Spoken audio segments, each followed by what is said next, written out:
Hello, good morning student.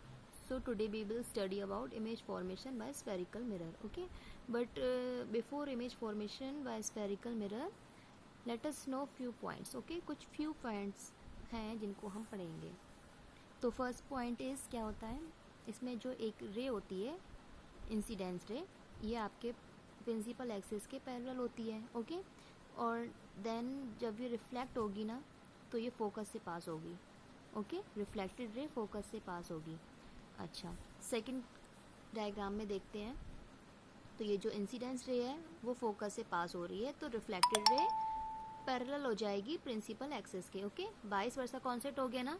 If incidence ray is parallel to principal axis then reflected ray will be pass at focus. And second diagram, if आपका जैसे कोई incidence ray है वो focus से पास हो रही है, तो जो रिफ्लेक्टेड रे है वो पैरेलल हो जाएगी प्रिंसिपल एक्सिस के. Okay, and then same as मैंने कॉन्वेक्स मिरर के लिए किया है. ओके, ये आपकी इंसिडेंस रे हो गई एंड जो रिफ्लेक्टेड रे है फोकस से पास हो रही है. एंड इसमें देखो ये आपकी फोकस से पास हो रही है इंसिडेंस रे, तो ये रिफ्लेक्टेड रे पैरेलल हो जाएगी.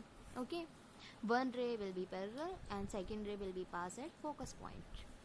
And what is in the second point, if आपकी ये सेंटर ऑफ कर्वेचर हो गया. ओके, इफ आपकी इंसिडेंस रे सेंटर ऑफ कर्वेचर से पास हो रही है तो जिस बे से वो आई है उसी बे से रिफ्लेक्ट हो जाएगी. राइट, तो देखो इसी बे से आई है, उसी सेम बे से वो उसी पाथ को रिट्रेस करेगी, उसी पाथ से उसको रिटर्न होना है. सेम एज मैंने कॉन्वेक्स मिरर के लिए किया है.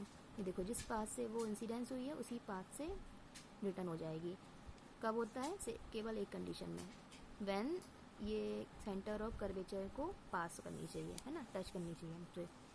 थर्ड पॉइंट में क्या होता है, ये जो आपका है इंसिडेंस रे वो आपकी जो पी पोल है ना, पोल पे जाके मीट करेगी. तो पोल पे जब मीट करेगी तो रिफ्लेक्ट हो जाएगी इधर ही से. ओके, तो जब ये पोल पे जाके मीट करेगी तो क्या होता है, ये जो प्रिंसिपल एक्सिस है वो आपकी नॉर्मल का काम करेगी. किसका, नॉर्मल.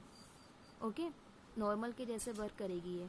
तो जब ये नॉर्मल के जैसे वर्क करेगी तो वी नो दैट ये जो इंसिडेंस रे है, okay, this form a angle incident angle and this ray reflected ray form a angle reflected angle. It means ये जो इंसिडेंस रे है अगर पोल पे इंसिडेंस होगी तो ये रिफ्लेक्ट हो जाएगी एंड ये जो आपकी प्रिंसिपल एक्सिस है वो नॉर्मल का काम करेगी और ये एंगल बनाएगी इंसिडेंस एंगल, एंड जो रिफ्लेक्टेड रे है वो एंगल बनाएगी रिफ्लेक्टेड एंगल. इसमें I is equal to R होता है. Okay, this is the second law of reflection, same as मैंने कॉन्वेक्स मिरर के लिए किया है. ओके, पोल पे आके मीट हो रही है तो रिफ्लेक्ट हो गई, देन एंगल बनाएगी आई एंड आर. तो आई इज इक्वल टू आर. ये कब होगा, जब पोल पे इंसिडेंस होगी. एंड इसमें एक फोर्थ पॉइंट और है. ओके, तो इसको ये ज़्यादा रीड करने की आपको ज़रूरत नहीं है, ये आप खुद कर सकते हो. बस आप एक बार समझ लो कि ये जो आपका जो डायग्राम है कॉनकेव मिरर का है. ओके, इसमें जो इंसिडेंस रे है वो आपकी पैरेलल होगी प्रिंसिपल एक्सिस के, और ये पैरेलल होने के बाद ये जो रिफ्लेक्टेड रे है वो फोकस से पास होगी.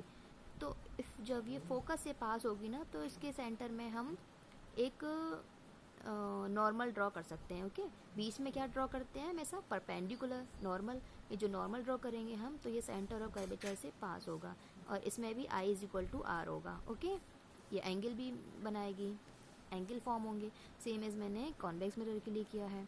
ये देखो ये आपकी इंसिडेंस रे है, ये आपकी इंसिडेंस रे है. ओके, तो इंसिडेंस रे है तो ये जब रिफ्लेक्ट करेगी तो ये देखो जब ये रिफ्लेक्ट करेगी ना तो ये फोकस पे जाके मीट होनी चाहिए. इसको मैंने इंक्रीज किया एंड जो नॉर्मल ड्रॉ करेंगे हम वो सेंटर ऑफ कर्वेचर पे मीट होना चाहिए.